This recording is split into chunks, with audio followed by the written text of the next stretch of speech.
You know what I mean? You're the person who handles everything from sales to customer service, operations to finance.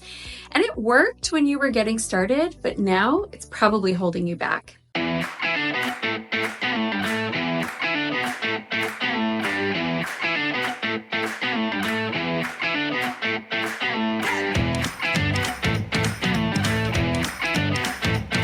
I'm Amy Walker, and I help people buy, sell, and scale businesses. And in this video, I'll show you why being too involved is stopping your business from scaling and how you can break free by creating better systems, better processes, and focusing on growth. It is time, my friends, to stop doing it all and start running a business that actually works for you. What's one task that you would gladly hand off today and just be thrilled if you didn't have to do it anymore? Let me know below in the comments. I have helped countless business owners transition from wearing all the hats into running efficient, scalable companies. So today I'll share my strategies so that you can implement them right now and stop feeling overworked and start seeing real growth. Stay with me until the end of the video and you'll know how to transition out of the daily grind and start leading your business towards that sustainable growth that you've been looking for, dreaming for, and hoping for probably a long time. All right, I want to start off today by talking about the problem. What is the actual problem? Why do you feel stuck as that chief everything officer? Not the problem. What is the problem? Problem number one, owner dependency. Here's the truth. Your work ethic was really helpful for you when you were launching your business, but now it's probably holding you back because you're too involved in the day-to-day. And that makes your business dependent on you for everything from like small decisions to major operations. And this dependency on the business owner is one of the biggest reasons why businesses hit a growth ceiling and they can't seem to break beyond it. Problem number two that I see come up all the time is that you are doing too much. Just stop doing things for me all the time, all right? So it's not just that it's dependent on you, it's that you're spread really, really thin. Many business owners have their hands in a lot of different places because they're trying to manage operations, they're handling marketing, they're overseeing customer service, they're doing the bookkeeping and the finances. And so because they're spread so wide, they're also not being able to go very deep into the different areas of their business. They're stretched too thin. They're not able to focus. That's it. Focus. I need to focus. And when you are in that space, you kind of lose sight of the big picture and you get myopic with your business. You're really nearsighted. You're looking at everything too close up and you can't see the big opportunities because you're stuck on the small problems. So when you're trying to do it all, you really can't scale. You're simply moving from one task to another and you're building a task-heavy culture instead of creating a results-focused culture in your business. Now let's talk about why businesses get stuck and why they can't scale. The first thing that I see, and this is moving beyond you as the business owner and now into the company as a whole, first thing that I see is just a lack of documented processes. You don't have standard procedures. Your business is really prone to inefficiencies and mistakes. And a lot of times the efficiency isn't tied to the process or the system, it's tied to the person who's doing it. So if you have an A+ team member that's doing this thing, it's going to go real well. But if they leave and somebody else comes in, now you feel like you're starting over from scratch and you lose that momentum. So if you have that type of a scenario, there's a lot of room for mistakes and there's a lot of information that's being held inside of specific individuals' brains. So when that person goes on vacation or when they get sick or if they leave, it really leaves the business in kind of a vulnerable position. Documenting your processes ensures that everyone is on the same page, which is going to reduce errors and it's going to improve efficiency and it's going to make everybody's lives so much easier over the long haul. Now, with this, we have to really draw attention to my second piece of advice here, which is I need you to look for areas of inefficiency in your operations. A lot of small businesses are held back because they have outdated or inefficient operations. They just can't seem to scale because they're doing too many things manually. They don't have a lot of automation built in, or the way that they've done it isn't the most streamlined approach anyway. And so this I actually like to fix before I start documenting. When you jump into documentation, what happens is if you haven't fixed the inefficiencies, you just bake the problem into the pie, and then you have more of that same problem. So sometimes what happens is when you start to document, you get pushback from your team because they're like, this is making it harder and clunkier. What they're telling you is that that process isn't smooth and it needs to be fixed. So sometimes you find it by bringing in an expert to help you look at your processes and tell you where it's inefficient. Sometimes you find it through the process of documenting, and then everyone starts doing it and you see the breakdowns. So it's up to you which one you do first. I personally like finding the problems before I spend all the time to document, but your choice. The third pretty common challenge that I see for businesses is they've got hiring and delegating issues. What happens sometimes is we're so desperate for help that we rush into the hire and we're like, we just got to get someone on board. Like, we need someone with a pulse and someone with breath in their lungs, and then we'll train them to do everything else. And what happens is you rushed the hire.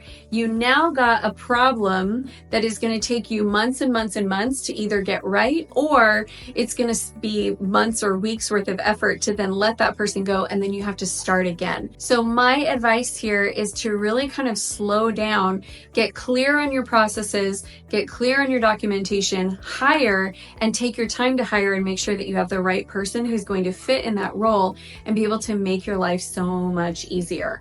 One of the reasons we say that Chief Everything Officer is because we've tried hiring before and it didn't go well. And if that's your story, what I would ask you is, when I hired before, did I really have a strong system and process for them to move into? Did I have, for example, like KPIs to be able to monitor their progress? And did I set them up to win? Or did I just throw them into a role and hope for the best? So we talked about a lot of the problems that I see, first from the business owners themselves, then from the team structure. So now let's actually talk about what we need to do in order to get our businesses back on track. And as we transition, I would love to hear from you guys in the comments. Out of those different issues that I shared that are really common, which ones are popping up in your business? Just let me know below. Feel free to ask questions. I'm happy to answer. All right, so how do we fix it? That's the age-old question. What can we do to fix it? The first thing that we're going to do is we're going to work on systems and processes. This is how you start to create a scalable process. You've got to standardize things. You're going to document everything from how customer service inquiries are handled to how marketing campaigns are executed. This way your team can follow these processes without needing your constant oversight. And you are no longer their personal Google or personal answer center. So when they have questions, they have a searchable source that they can go to and find quick and easy answers. The second thing we are going to do is delegate and focus on strategic leadership. Stop doing everything yourself. Instead, focus on hiring or promoting key people who can manage those day-to-day operations. We want to delegate out roles, not just responsibilities, because if you're just delegating tasks, they're always going to be coming back to you to be like, I'm done with my tasks. What do you want me to do next? I'm done with my tasks. What do you want me to do next? Instead, give them a role and a responsibility over outcomes. Give them the tools that they need to be successful. Create regular meetings and a schedule for how you're going to communicate and check in with your team members, because the worst thing you can do when trying to scale is abdicate and just totally remove yourself from the equation and stop watching and monitoring and supporting. That is a recipe for disaster.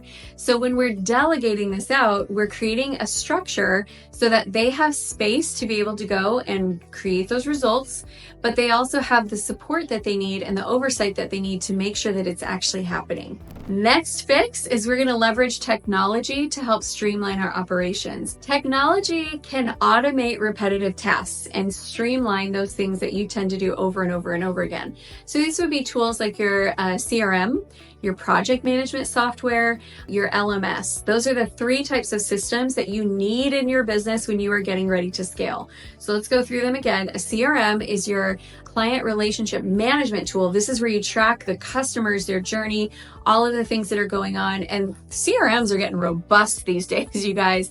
I love the technology that we have at our fingertips. In one platform, I can get what I used to pay 5 different softwares to do. Your LMS is your learning management system, this is where you keep all of those processes and SOPs and the documentation. You keep it actually inside of software instead of inside of a manual so that they can do quick searches while they're working and find something that is really easy and usable, like a video, screenshots, and the written description, so that somebody who just wants to see you do it can watch the video of how you do it. Somebody who just wants, like, they're really good at processes and they just need the quick step guide, maybe like screenshots of what to do is great for them. And somebody who really wants all the details and they learn through reading can have that to read as well. So your LMS is going to help you with that. The last is your task management or project management software.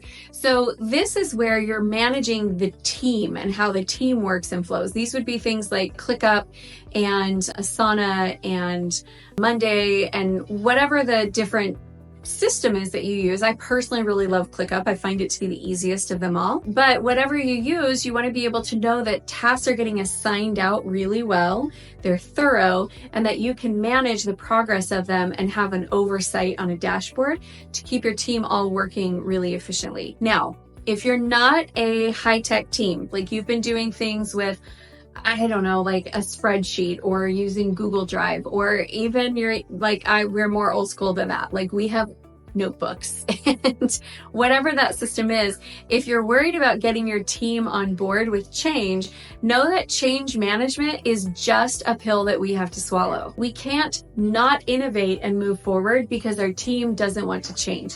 There is this inherent gap between business owners and team members where team members tend to like safety, security, stability, and feeling like they're doing a good job at what they do. Business owners tend to like innovation, improvement, streamlining, creating efficiency, and they like change. They embrace change. So when we're trying to get our team on board with adopting these new systems and processes, what I oftentimes see happen is the business owner comes in excited, they roll a few things out, the team pushes back, they don't want to do it, the business owner gives up, and the business stays the same. That is insubordination. Your team is there to help support the growth of the business.